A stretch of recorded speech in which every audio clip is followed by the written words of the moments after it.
2010 31வது கேள்வி. 0.5 kilogram தெளிவுள்ள cricket பந்து ஒன்று துடுப்பாட்டக்காரரினால் அடிக்கப்படுவதற்கு சற்று முன்பாக 20 மீட்டர் -1 எனும் கதியுடன் செல்லுங்கள். அவர் அடித்த போது துடுப்பினால் பந்து மீது உணர்த்தப்படும் விசை எஃபின் காலம் டியுடனான மாறல் வரைவில் காட்டப்பட்டுள்ளது. பந்து எதிர் திசையில் பின்னடைக்கும் எனில் அடித்து சற்று பின்னர் கிரிக்கெட் பந்தின் கதி என்னன்னு சொல்லி கேட்டிருக்காங்க. இங்கால விளைய விசைக்கும் அதுல தாக்கின நேரத்துக்குமான வரைவும் தரப்படும். அப்ப உங்களுக்கு தெரியும் இந்த கிராஃப்ர படித்திறன் ஒன்றையும் தரப்பொருள். இந்த கிராஃப்ர பரப்பு உங்களுக்கு தெரியும் உந்த மாற்றத்தை தரும், அப்படி கணத்தாக்கு தரும் சொல்லுவோம். அப்ப இந்த கிராஃப்ர பரப்பை முதலாக காணும். அப்ப அது நீங்க சுருக்கத்தோட நேரடியா அந்த பரப்புக்குரிய கோவை மட்டும் மீனாடு. அப்ப அரை ரெண்டு போடுவீங்க, 0.01 10/3 போட்டு 13,500 போடுவீங்க. இப்ப இவ்வளவுத்தையும் நம்ம இந்த மாதிரி சமப்படுத்தும். அப்ப பந்து ஆரம்பத்துல இந்த திசையில பட்டு இங்கால பக்கம் தெரிச்சு பின்னாச்சு போகும். இப்ப இந்த அந்த கிரிக்கெட் துடுப்பால இந்த பந்துக்கு வழங்கப்படுற அந்த பந்துல தாக்குற விசை இங்கால திசையில இருக்கிறாங்க. நம்ம இந்த திசையில தான் இந்த உந்த மாற்றத்தையும் போடணும். அப்ப அப்படி போடக்குள்ள ரெண்டுலையும் திணிவு பொதுவா வராத நம்ம திணிவை வெளியில எடுக்கலாம். இப்ப இந்த பக்கம் தான் விசை தாக்குது. அப்ப இந்த திசையில இருக்கிற இறுதி வேகத்தை போடணும். அப்ப அந்த திசையில இருக்கிற இறுதி வேகம் யூ, அதுல இருந்து இங்கால திசையில இருக்கிற ஆரம்ப வேகத்தை கழிக்கணும். ஆனா ஆரம்ப வேகம் இங்கால திசையில இருக்குதா? இல்ல, மத்த திசையில இருக்கு. அப்ப நம்ம இங்கால திசைக்கு மாத்துறதுக்கு சய அதை நம்ம போடுவோம். அப்படி போட்டு இப்ப நம்ம சுருக்குனீங்கன்னு சொல்லி சொன்னாங்க யூ 25 மீட்டர் -1 ரெண்டாவது விட வரும். இப்ப நீங்க இங்க சய 20 போடாம சக 20 போட்டிருந்தீங்களா மூன்றாவது விட வந்திருக்கும். மூன்றாவது விட பிழையான விடையா இருக்கும். சரியா? 2010 32வது கேள்வி. ஒரு சீரான உருளைக்கோளில் காட்டப்பட்டுள்ள ABC எனும் அச்சுகள் பற்றிய சடத்துவ திருப்பங்கள் முறையை IA, IB, ICN சொல்லி கேட்டுருக்காங்க. இப்ப இதுல பாத்தீங்கன்னா இப்ப இங்க ஏட அச்சு இந்த காட்டுப்பட்டிருக்கு, பீட அச்சு சரியான நடுவுலையும் சீட அச்சு இங்கேயும் காட்டுப்பட்டிருக்கு. இப்ப ஏட அச்சு நம்ம இங்கால பக்கம் இருந்து இதை பார்த்தோம்னு சொல்லி சொன்னா ஏட அச்சு போறது இப்படித்தான். இப்ப சடத்துவ திருப்பம் என்னது? ஒரு சுழலை மறுக்கிற ஒரு பொருளொன்ற சுழலை மறுக்கிற தன்மை சடத்துவ திருப்பம். அந்த சடத்துவ திருப்பம் அச்சுல இருந்து திணிவு பெரம்பல் எவ்வளவு தூரம் பரம்பி இருக்குன்றதெல்லாம் தங்கி. இப்ப இதுல நீங்க பாத்தீங்கன்னா இங்க அந்த அவ்வளவு எம்தனியும் இந்த ஏ என்ற அச்சுல இருந்து பார்த்தோம்னு சொல்லிச்சுன்னா ஒரே அளவான தூரத்துல பரம்பி இருக்கு. ஆனா பரம்பி இருக்கிற அந்த தூரத்துல அளவு என்னது? கடும் சின்ன. அப்ப அதால இந்த பிசியோட ஒப்பிடக்குள்ள ஏட சடத்துவ திருப்பம் கட்டாயம் குறைவா இருக்கணும். அப்ப ஏட சடத்துவ திருப்பம் இங்க கூட வர மாதிரி தந்திருக்காங்க. முதலாவது விட வராது, ரெண்டாவது விட வரது வாய்ப்பு இருக்கு, மூன்றாவது விடையும் வரது வாய்ப்பு இருக்கு, நாலாவது விடையில எல்லாம் சமநண்டை வந்திருக்காங்க. அதுக்குள்ள இந்த அச்சுல இருந்தான அந்த திணிவு பரம்பல் மாறப்போது நாலாவது வராது, அஞ்சாவது விட வரதும் வாய்ப்பு இருக்கு. இப்ப பிஐயும் சிஐயும் எடுத்துக்கொண்டீங்கன்னா பி அச்சை எடுத்த வரைக்கும் அந்த கோல்ல இங்கால பக்கமும் வார திணிவு பரம்பல் சீரா பரம்பி இருக்கு. ஆனா சிய எடுத்து பார்த்தோம்னு சொல்லிச்சோன்னா அதுல வலப்பக்கமா இருக்கிற திணிவு பரம்பல் இடப்பக்கமா இருக்கிற திணிவு பரம்பலையும் விட கூட இருக்கு. அப்ப ரெண்டுக்கும் திணிவு பரம்பல் சமனா இல்லாதால ஐபியும் ஐசியும் சமனா வராது. அப்ப நம்ம இதுல இந்த மூன்றாவது விடையும் வெட்டலாம். இப்ப நம்ம கண்டுபிடிக்க வேண்டியது ஐபி பெருசா ஐசி பெருசான்றதுதான் நமக்கு தேவை. இப்ப அதுல பாத்தீங்கன்னு சொல்லி சொன்னா ஐபி எடுத்த மட்டும் ரெண்டு பக்கமும் திணிவு பரம்பல் சீரா பரம்பி இருக்கு. ஆனா ஐசிக்கு வலப்புறம் தான் அதிக அளவா இணைஞ்சிருக்கும். அந்த திணிவு பரம்பல் அதிக அளவா பரம்பி இருக்கு. அப்ப இங்க மெயினா சடத்துவ திருப்பம் திணிவு பரம்பல் பரம்பி இருக்கிற ஆறுல வர்க்கத்துல தங்கிருக்கு. அப்ப அதால கட்டாயம் பீர திணிவு பரம்பலால இந்த ஆர் கூடி வார அதிகரிப்பை விட சீட திணிவு பரம்பலால அந்த ஆர் கூடி வார அதிகரிப்பு தான் அப்படி இருக்க போகுது. சடத்துவ திருப்பத்துல வர அதிகரிப்பு கூட வரும். அப்ப அதால ஐபிஐ விட ஐசி பெருசா இருக்கு. ஆனா ஐபி ஐசிஏ எல்லாத்தையும் விட ஐஏ சின்னனா இருக்கு. இப்ப விட ரெண்டாவது விட வரும், அஞ்சாவது விட வராது. 2010 33வது கேள்வி. மரச்சதுரமுகி ஒன்று உருவில் காணப்படுகின்றவாறு ஒரு முகவையில் உள்ள நீரில் மிதக்கின்றது. நேரம் t=0 ஓய்வில் இருந்து முகவை கீழ்முக திசையில் மாறா ஆர்மூடுகளுடன் கீழ்முக திசையில மாறா ஆர்மூடுகளுடன் இயங்க தொடங்குகிறது. சதுரமுகியின் நீரில் அமர்ந்துள்ள பகுதியின் கனளவு பியின் நேரம் டீயுடனான மாறலை மிகச்சிறந்த விதத்தில் வகைக்குடி பயன்படுத்துவதற்கு இருக்காங்க. இப்ப இதுல பாத்தீங்கன்னா இந்த பாத்திரம் கீழ் நோக்கி ஏ என்ற ஆர்மூடுகளோட இயங்கிச்சுட்டா இந்த பாத்திரம் சார்பா இந்த இடப்பெயர்க்கப்பட்ட நீரை நிறைக்கும், பிறகு இந்த அமிழ்ந்திருக்கிற அந்த மரச்சதுரமுகிக்கும் ஒரு தோற்ற நிறண்டு வரப்போகுது. அப்ப அதை நம்ம எப்படி பார்க்கலாம்டா, இந்த பாத்திரம் ஆர்முடி கொண்டான் இருக்கு. அப்ப இந்த பாத்திரத்தை முதல்ல நிப்பாட்டணும். அப்ப அதுக்கு மேல்முக திசையில ஏ என்ற ஆர்முடிகளை கொடுத்தோம்னா, இப்ப ஏற்கனவே இந்த இடப்பெயர்க்கப்பட்ட நீர திணிவுக்கு வீரோஜி என்ற ஏற்கனவே ஜி என்ற ஆர்முடிகள் தாக்கியிருக்கும். அதே மாதிரி இந்த மரச்சதுரம் முகிக்கிற நிறைக்கும் எம்ஜி என்று ஜி என்ற ஈர்ப்பு ஆர்முடிகளை ஏற்கனவே தாக்கியிருக்கும். இப்ப நம்ம இங்க கொடுத்த ஏ என்ற அதே ஆர்முடிகளை இந்த இடப்பெயர்க்கப்பட்ட நீர நிறைக்கும் பிறகு அந்த மரச்சதுரம் முகிக்கும் கொடுக்கணும். அப்படி கொடுத்தோம்னு சொல்லிச்சுன்னா ஜி மைனஸ் ஏ தான் இப்ப பாத்திரம் சார்பா அந்த ரெண்டு நீர்றதும் பிறகு அந்த மரச்சதுரம் முக்கிறதும் ஆர்முடிகளாக வரப்படும். அப்ப இடப்பெயர்க்கப்பட்ட நீர தோற்ற நிறைக்கு v rho into g minus a என்று போடலாம். அதே மாதிரி இந்த மர சதுரமுகிற தோற்ற நிறைக்கும் ஜி மைனஸ் ஏ என்று சொல்லி போடலாம். அப்ப ரெண்டும் ஒன்று கேன்சல் ஆயிடுச்சுன்னு சொல்லிச்சுன்னா m7 b இன்டு ரோன்னு வரும். அப்ப டைமோட எப்படி இருக்கும், இந்த பாத்திரத்துல அதாவது அந்த பாத்திரத்துல அந்த மரச்சதுரமுகி அமிழ்ந்துள்ள பகுதியில கனவளவு தொடர்ந்து மாறாதான் இருக்கு. ஏன்னா இங்க ரோ மாறா இன்னும் மாறாது. அப்ப பியும் தொடர்ந்து மாறாம இருக்கும். அப்ப விட முதலாவது விட வரும். 2010 34வது கேள்வி. கடாசின் தளத்திற்கு செவ்வனாக வைக்கப்பட்டுள்ள இரு நீண்ட சமாந்தர கம்பிகள் உருவில் காணப்படுகின்றவாறு எதிரெதிர் திசைகளில் சம மின்னோட்டங்களை காவுகின்றன. காந்தப்பாய அடர்த்தியின் y திசையிலான கூறின் காந்தப்பாய அடர்த்தியில அந்த மாறலை, காந்தப்பாய அடர்த்தியின் y திசையிலான கூறின் மாறலை எக்ஸெச்சு வழியை மிகச்சிறந்த விதத்தில் வகை குறிப்பது என்று இருக்கலாம். இப்ப இதுல பாருங்க, இப்ப இந்த ரெண்டு கம்பியிலையும் சம மின்னோட்டம் தான் ஓடுது. ஆனா அந்த மின்னோட்டம் எப்படி ஓடுது, எதிரெதிர் திசையில ஓடுது. அப்ப உங்களுக்கு தெரியும், ஒரு மின்னோட்டம் ஒரு காவர கடத்தியால அதை சுற்றி உருவாக்கப்படுற காந்தப்புல வலிமையை நம்ம விளக்கை கை திருவியை பயன்படுத்தி எதிர் திசையை குறிக்கணும். இப்ப இந்த கடத்தியை இப்ப எடுத்து பார்த்தோம்னா இதால வரக்கூடிய காந்தப்புல வலிமை BY கீழ் நோக்கி வரும். அதே மாதிரி இந்தியால பக்கம் வரக்குள்ள இந்த புள்ளியை பார்த்தோம்னா மேல் நோக்கி அந்த BY வரும். அதே நேரம் இதே இடத்துல இந்த மின்னோட்டம் காவர காலத்தில மின்னோட்டம் இப்படி போறால இதாலையும் ஒரு காந்தப்புல வலிமை இந்தியால பக்கம் மேல் நோக்கி வரும். ஆனா தூரம் கூறால உங்களுக்கு தெரியும் காந்தப்புல வலிமையோட பருமன் குறையும். அப்ப அதால கட்டாயம் BY விட கடுமையான அளவு குறைஞ்சதா இந்த BX மேல் நோக்கி இருக்கு. அதே மாதிரி இந்த பகுதியை நம்ம கருதினோம்னா, இந்த மின்னோட்டத்தை நம்ம கருதினோம்னா இப்ப மேல் நோக்கி வரக்குள்ள இந்த புள்ளியில BX ஆல வரக்கூடிய மின்னோட்டம் அதே BY பருமன் இருக்கிற அதே BX பருமன் இருக்கிற மின்னோட்டம் மேல் நோக்கின திசையில மின்னோட்டம் இல்ல இந்த காந்தப்புல வலிமை மேல் நோக்கின திசையில வரும்.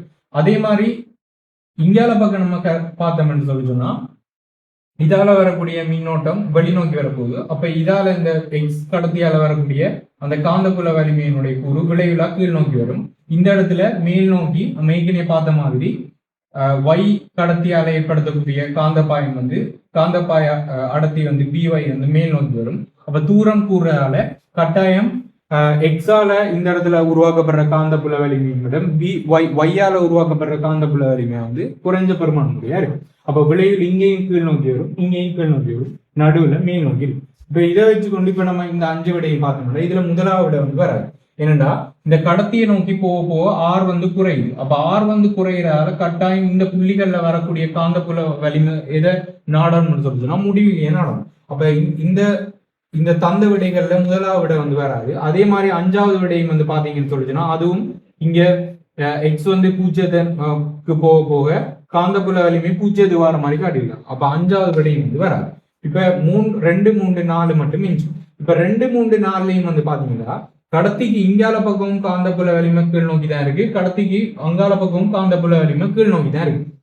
இப்ப இதுல நடுப்புள்ளியில ஒரு காந்தப்புல வலிமை இருக்கு. அப்ப இங்கால இவங்க பிளஸ் எதை எடுத்து கீறிக்கணும்னு சொல்லிச்சுன்னா மேல் நோக்கி இருக்கிற காந்தப்புல வலிமையை தான் பிளஸ் எடுத்து கீறிக்கணும். அப்ப அதை நம்ம விளங்குறோம். அப்ப கட்டாயம் கடத்திக்கு இங்கால பக்கமும் காந்தப்புல வலிமை கீழ் நோக்கி இருக்கிறதால கிராஃப் இந்த 2 பக்கமும் கட்டாயம் மறையச்சில இருக்கும். அப்ப இங்க 4வதுல பாத்தீங்கன்னு சொல்லிச்சுன்னா அந்த Y கடத்திக்கு இங்கால பக்கம் வர கிராஃப் மேற்பக்கம் இருக்கு. அப்ப இந்த 4வது விட வராது. இப்ப ரெண்டையும் மூண்டையும் வந்து ஒப்பிட்டு பார்க்கக்குள்ள இங்க வந்து பாருங்க இந்த நடுப்புள்ளியில காந்தப்புல வலிமை ஒன்று இருக்கு. ஆனா இந்த மூன்றாவது விடையில அங்க காந்தப்புல வலிமை 0 என்ன மாதிரி தந்திருக்காங்க. அப்ப அதால இந்த மூன்றாவது விடையும் வராது. அப்ப சரியான விடை வந்து ரெண்டாவது விடையா இருக்கு. 2010 35வது கேள்வி, அழுத்தமானியின் உணர்திறனை அதிகரிக்க செய்யத்தக்க இருப்பேன் சொல்லி கேட்கலாம். இப்ப உணர்திறன் உங்களுக்கு விளங்கணும். இந்த அழுத்தமானி கம்பியில விழுற அழுத்த வேறுபாட்டை குறைக்க மிகச்சிறிய அழுத்த வேறுபாடுகளையும் இது வந்து சரியா வந்து அழுத்து. அப்ப இங்க அதாவது அலைகு நீளத்துக்குள்ள விழுற அழுத்த வேறுபாட்டை வந்து குறைக்கணும். அப்ப அழுத்த வேறுபாட்டை குறைச்சாதான் இந்த அழுத்தமானி கம்பியில உணர்திறன் வந்து கூட. அப்ப அது உங்களுக்கு விளையும். இப்ப இதுல இந்த ஒரு அழுத்தம் இப்ப இதுல முதலாவது பார்ப்போம். கம்பிக்கு குறுக்கே தொடுக்கப்பட்டுள்ள களத்தின் மின்னியக்க விசையை அதிகரிக்க செய்யணும். இப்ப கம்பிக்கு குறுக்கே தொடுக்கப்பட்டிருக்கிற களத்துல மின்னியக்க விசை கூட்டினீங்கன்னா அப்ப அந்த களம் வந்து ஒரு ஆத்தடையற்ற களம் என்று எடுத்தீங்கன்னா இப்ப இந்த களத்தால வழங்கப்படுற அவ்வளவு மின்னியக்க விசையும் கொண்டு வந்து இந்த அழுத்தமானி கம்பிக்கலாம் கொண்டு வந்து விழ போகுது. இப்ப நம்ம என்னதான் மின்னியக்க விசையை கூட்டினாலும் கூட்டுற அவ்வளவு மின்னியக்க விசை வந்து என்ன இந்த அழுத்தமானி கம்பிக்கலாம் விழும். அப்ப அதனால அந்த அழுத்தமானி கம்பியை உணர்த்துறேன்னா நம்ம அதிகரிக்க செய்யலாம்ன்ற கூற்று வந்து பிழை. ரெண்டாவது வந்து பாருங்க, கம்பியின் தடைத்திறனை வந்து குறைப்பதன் மூலம். அப்ப இதுக்கும் ஒரு அகத்தடை இல்லாத ஒரு களத்தை வந்து ஜோதிச்சு பாத்தீங்கன்னா இப்ப இதுல இந்த அழுத்தமானி கம்பியில தடைத்திறனை வந்து குறைக்கும். அப்ப தடைத்திறனை தான் குறைக்கும். அப்ப தடைத்திறனை குறைச்சா உங்களுக்கு தெரியும் R = L/A. அப்ப தடைத்திறன் குறைய என்ன தடையும் வந்து குறைய போகும். அப்ப தடையும் குறைகிறதால இதுக்குள்ள விழுற அழுத்த வேறுபாடு குறையும் என்று நீங்க நினைப்பீங்க. ஆனா இங்க களத்துக்கு வந்து அகத்தடை இல்லதானே. அப்ப அகத்தடை இல்லைன்னு நம்ம எடுத்தோம்டா இப்ப திருப்பியும் என்ன போகுது களத்திற முழு மின்னியக்க விசையும் கொண்டு வந்து இந்த தடைக்குள்ளான் கொண்டு வந்து விட போகுது. அப்ப அதால நம்ம தடைத்திறனை குறைச்சி தடையை குறைச்சாலும் இந்த அலகு நீளத்துக்குள்ள விழுற அழுத்த வேறுபாடு திருப்பியும் அதே அளவா தான் இருக்கிறாங்க. கம்பீர அந்த அழுத்தமானீரை உணர்திறன் அது மாற்றம் வந்து வராது. அதே மாதிரி அடுத்த பாருங்க, கம்பியுடன் தொடரில் ஒரு தடையை தொடப்பணும். அப்ப கம்பியோட தொடர்ல ஒரு தடையோட தொடச்சிங்கன்னு சொல்லுச்சுன்னா இப்ப ஏற்கனவே அழுத்த வேறுபாடு ஃபுல்லா இந்த அழுத்தமானி கம்பிக்கெல்லாம் விழுந்து கொண்டிருந்தது. ஆனா இப்ப அதுல கொஞ்சம் அழுத்த வேறுபாடு இஞ்ச கொஞ்சம் விழ போகுது, மிச்ச அழுத்த வேறுபாடு இஞ்ச விட போகுது. அப்ப இதுக்குள்ள இந்த அழுத்தமானி கம்பிக்குள்ள விழ போற அழுத்த வேறுபாடு குறையுது. அப்ப அழுத்த வேறுபாடு குறையிறால அந்த அழுத்தமானியில உணர்திறன் கூடும். அப்ப மூன்றாவது விட சரியான. நாலாவது வந்து பாத்தீங்கன்னு சொல்லிச்சுன்னா கம்பியின் விட்டத்தை வந்து குறைப்பதன் மூலம். அப்ப கம்பிர விட்டத்தை குறைக்க வந்து பாத்தீங்கன்னா பரப்பு வந்து குறையும். அப்ப பரப்பு குறைய தடை வந்து கூடும். அப்ப திருப்பியும் தடை வந்து கூடுறதால இப்ப திருப்பி இந்த களத்திர மின்னியக்க அகத்தடை வந்து 0 எடுத்துக்கணும். அப்ப அதால திருப்பியும் அதே மின்னியக்க விசை வந்து இந்த அழுத்தமானி கம்பிக்கெல்லாம் திருப்பியும் விழுந்து கொண்டு இருந்தது. அப்ப அதாலையும் அழுத்தமானியில உணர்துல மாற்றம் வந்து வராது. அடுத்தது கம்பியின் வெப்பநிலையை அரை வெப்பநிலை பேணுவோம். அப்ப அரை வெப்பநிலையில வந்து பேணினாலும் நம்ம திருப்பியும் அதே அழுத்த வேறுபாடு தான் இதுக்குள்ள வந்து விட போறதால அந்த 5வது விடையும் வந்து வராது. அப்ப இதுக்கு சரியான விட 3வது விட வந்து 2010 36வது கேள்வி. வலுவலிகளுடன் தொடுக்கப்பட்டுள்ள ஏபி எனும் இரு நிலைமாற்றிகள் உருவில் காணப்படுகின்றன. ஏயின் முதன்மை சுருள் 33,000 AC வோல்ட்டாளருடன் தொடுக்கப்பட்டிருக்கும் அதே வழி பியின் துணை சுருள் வீட்டு பயன்பாட்டுக்கான 230 வோல்ட் ஏசியை வழங்குகின்றது. நிலைமாற்றி ஏயின் முதன்மையிலும் துணையிலும் முறையே N1 N2 முறுக்குகள் உள்ளன. நிலைமாற்றி பியின் முதன்மையிலும் துணையிலும் முறையே N3 N4 முறுக்குகள் உள்ளன. தொகுதியின் வலுவிழப்புகள் புறக்கணிக்கப்படும் எனில் பின்வரும் எது சரியான என்று கருதுகிறோம். இப்ப இந்த கேள்வி எப்படி செய்யலாம்னு பாத்தீங்கன்னா இப்ப இந்த N2 சூழல் எவ்வளவு அடுத்த வேறுபாடு உருவாகுதுன்னு நமக்கு தெரியும். அப்ப அதான் வந்து நம்ம V என்று வைப்போம். இனப்பகுதிகளுக்கு இடையில தொடர்பு வந்துருக்கோம். அப்ப உங்களுக்கு தெரியும் ஒரு நிலைமாற்றியில வலுவிழப்புகளை நம்ம புறக்கணிச்சோம்னு சொல்லுச்சுன்னா முதல் சுற்றுகளின் எண்ணிக்கைக்கும் துணை சுற்றுகளின் எண்ணிக்கைக்கு இடையிலான விகிதம் வந்து அந்த முதல் ஓட்டளவுக்கும் துணை ஓட்டளவுக்கும் இடையிலான விகிதத்துக்கு சமனாகும். அப்ப அதுபடி N1 N2 சமன் 33,000 V என்று எழுதலாம்.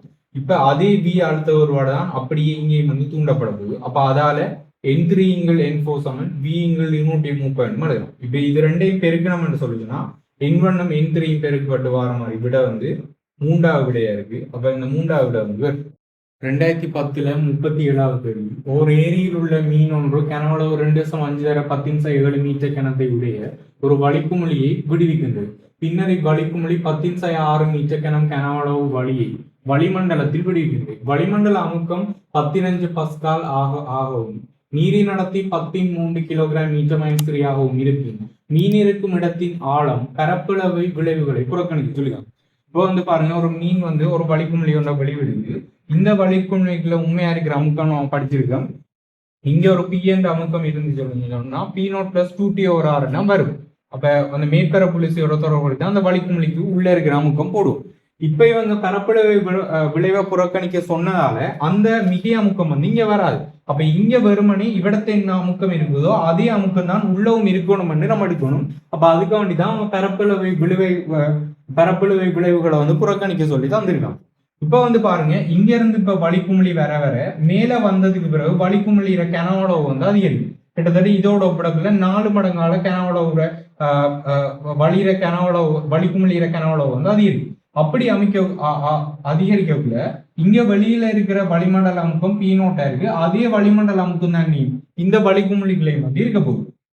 இப்ப நீங்க இதுல வந்து பாருங்க, இதுக்குள்ள எவ்வளவு பிவி சமன் என்ஆர்டி படி பார்த்தோம்னா இதுக்குள்ள எவ்வளவு வளிமூலக்கூறுகள் இருந்துச்சோ அதே அளவான வளிமூலக்கூறுகள் தான் இங்கேயுமே இருக்கு.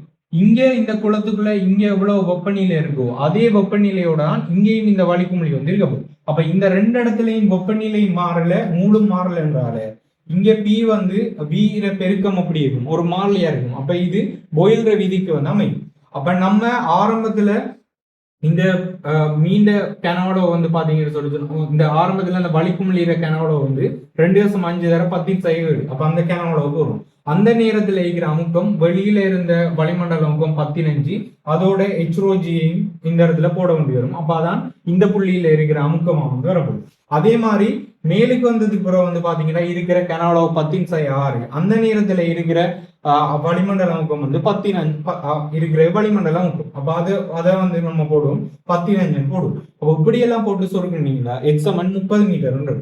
அப்ப இப்படி இல்லாம நம்ம இதை மனதால ஈஸியா அப்படி பாக்கலாம்னா இப்ப பாயில்ற விதி உங்களுக்கு விளங்குது. அப்ப பிவி பெருக்கம் வந்து மாறாது. அப்ப அதுபடி என்ன அர்த்தம், இந்த கனவோட வந்து 4 மடங்கால அதிகரிச்சுண்டா அமுக்கம் வந்து 4 மடங்கால குறையும். அமுக்கம் 4 மடங்கால அதிகரிச்சுண்டா கனவோட வந்து 4 மடங்கால குறையும். அப்ப இங்க வந்து பாருங்க, ஏற்கனவே இருந்த வலிக்குமிழியை விட இப்ப இருக்கிற வலிக்குமிழி 4 மடங்கால அதிகரிக்குது. அப்ப ஏற்கனவே இருக்கிற வலிக்குமிழிற கனவடையும் விட இப்ப இருக்கிற வலிக்குமிழிற கனவடவும் 4 மடங்கால அதிகரிக்கிறதால ஏற்கனவே இருந்த அமுக்கத்தை விட இப்ப இருக்கிற அமுக்கம் 4 மடங்கால குறைஞ்சிருக்கணும். அப்ப இப்ப இருக்கிற அமுக்கம் நமக்கு விளங்குது வளிமண்டல அமுக்கம் பீனோட்டா இருந்துச்சுன்னு சொல்லுதுன்னா ஏற்கனவே இந்த இடத்துல இருந்த அமுக்கம் 4 பீனோட்டா வந்து இருந்திருக்கும். சரி, இப்ப அதுல வந்து பாருங்க, இந்த இடத்துல இருக்கிற அமுக்கம் 4 பீனோட். அப்ப 4 பீனோட் சொல்லிச்சுன்னா ஏற்கனவே வளிமண்டல அமுக்கம் பீனோட் போக இந்த நீர்நிறனால உருவாக்கப்பட்ட இந்த இடத்துல வரக்கூடிய அமுக்கம் வந்து 3 பீனோட்டா வந்து இருக்க போகுது. அப்ப பீனோட்ன்ற வந்து 10/5 தானே. அப்ப 10/5 நம்ம நீர்நிரல் அமுக்கம் சார்பா சொல்லக்குள்ள 10 மீட்டர் H2 சொல்லலாம். இப்ப உதாரணத்துக்கு ரச நீரல் சார்பா சொல்லக்குள்ள 76 சென்டிமீட்டர் Hg சொல்லி சொல்றேன் தானே. அப்ப அதே மாதிரி இங்கேயும் 10 மீட்டர் H2 சொல்லி நீர்நிரல் சார்பா வளிமண்டல அமுக்கத்தை சொல்லலாம். அப்ப இங்க நீர்நிரலால உருவாக்கப்படுற அமுக்கம் 3 P0 சொல்லி சொன்னா வளிமண்டல அமுக்கத்தை போல 3 மடங்கு. அப்ப இந்த வளிமண்டல அமுக்கத்தை போல 3 மடங்கு. அப்ப அதே மாதிரி நீர்நிரல்ல ஜோதிச்சோம்டா இந்த 10 மீட்டரை போல 3 மடங்கு. அப்ப 30 மீட்டர் அளவுக்கு நீர்நிரல் இந்த இடத்துல இருந்த அவ்வளவு அமுக்கத்தை ஏற்படுத்துமோ அதைத்தான் இந்த இடத்துல ஏற்படுத்தப்பட்டு கொண்டு. அப்ப அதை வச்சுக்கொண்டு நம்ம 30 மீட்டர்னு சொல்லி முதலாவது விடைக்கு வரலாம். இப்ப நம்ம இப்படி சமன்பாடு வந்து எழுத 2010 38வது கேள்வி, சைக்கிள் பம்பி ஒன்றின் மூலம் ஒரு தயருக்குள்ளே வழி விரைவாக பம்பப்படுகிறது. பம்பித்தல் செயல்முறையின் போது பம்பியின் உள்ளே இருக்கும் வழி தொடர்பாக பின்வருவனவற்றில் எது உண்மையானதுக்காங்க. இங்கு குறியீடுகள் எல்லாம் வலிமையான கருத்துக்களை உடையது. பதில தயருக்குள்ள வழி விரைவாக பம்பப்படுதுன்னு சொல்லப்பட்டிருக்கு. பிறகு பம்பிக்குள்ள இருக்கிற வழி தொடர்பாக தான் கேட்டு. அப்ப உங்களுக்கு தெரியும், இப்ப நம்ம சைக்கிளுக்கு வந்து காத்தடிக்கக்குள்ள பம்ப்ல வந்து இப்ப நீங்க பாத்தீங்கன்னா இப்ப நம்ம காத்தடிச்சு முடிஞ்சதுக்கு பிறகு பம்ப் வந்து சுடும்.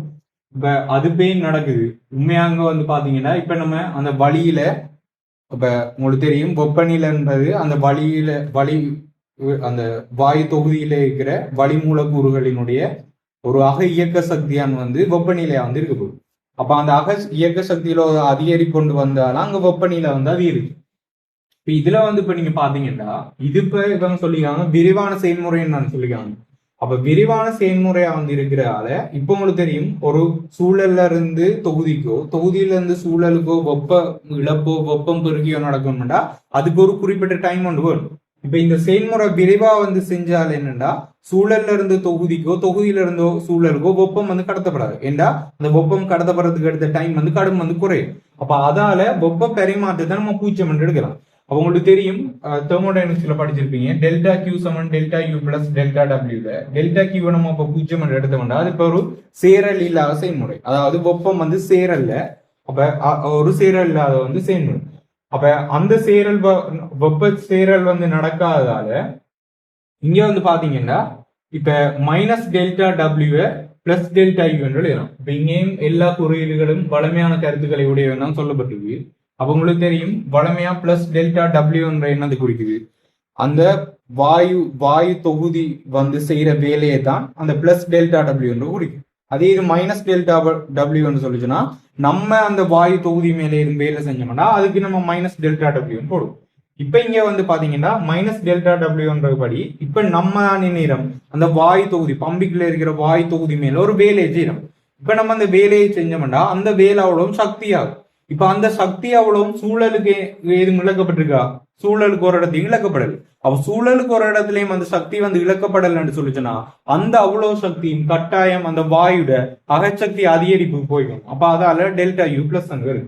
அதே இது மாறி கவனிச்சு பாத்தீங்கன்னு சொல்லிச்சுன்னா இப்ப அந்த வாயு தொகுதி வந்து ஒரு வேலையை வந்து செய்யுது. இப்ப அந்த வாயு தொகுதி வந்து வேலையை வந்து செய்யுது. ஆனா நம்ம சூழல்ல இருந்து அந்த வேலையை செய்யறதுக்கு இப்ப வாயு தொகுதி ஒரு வேலையை செய்யுதுன்னா அதுக்கு ஒரு சக்தி வேணும். இப்ப சக்தி இல்லாம ஒரு வேலை செய்யலானே அப்ப அந்த சக்தியை கட்டாயம் நினைச்சுக்கணும். அது எங்கேயா ஒரு இடத்துல இருந்து எடுத்துக்கும். அப்ப வெளியில சூழல்ல இருந்து எதுவும் வெப்ப பரிமாற்றம் நடந்திருக்கு அப்ப நடக்கல. அப்ப நடக்காம அப்ப அந்த வேலையை செய்யறதுக்கான சக்தி எங்க இருந்து வந்திருக்கு. அப்ப அது அகச்சக்தியில இருந்தால் அது எடுத்து இணைஞ்சிருக்கும் அந்த வேலையை செஞ்சிருக்கும். அப்ப அதால ஆரம்பத்துல இருந்த அகச்சக்தியை விட இப்ப இருக்கிற அகச்சக்தியில இணைஞ்சிருக்கு குறை கொண்டு வந்திருக்கு. ஆனா இப்ப உங்களுக்கு விளங்கும். இப்ப இந்த கேள்வியை பார்த்தோம்ல இப்ப உங்களுக்கு விளங்கிட்டு விரிவான செயல்முறை என்றால சேரல்லா செயல்முறை என்று அப்ப டெல்டா கியூ வந்து பூஜ்ஜியம் என்று கண்டுபிடிச்சிருவீங்க. அப்ப ரெண்டாவதும் பிறகு அஞ்சாவதுலையும் வந்து வராது.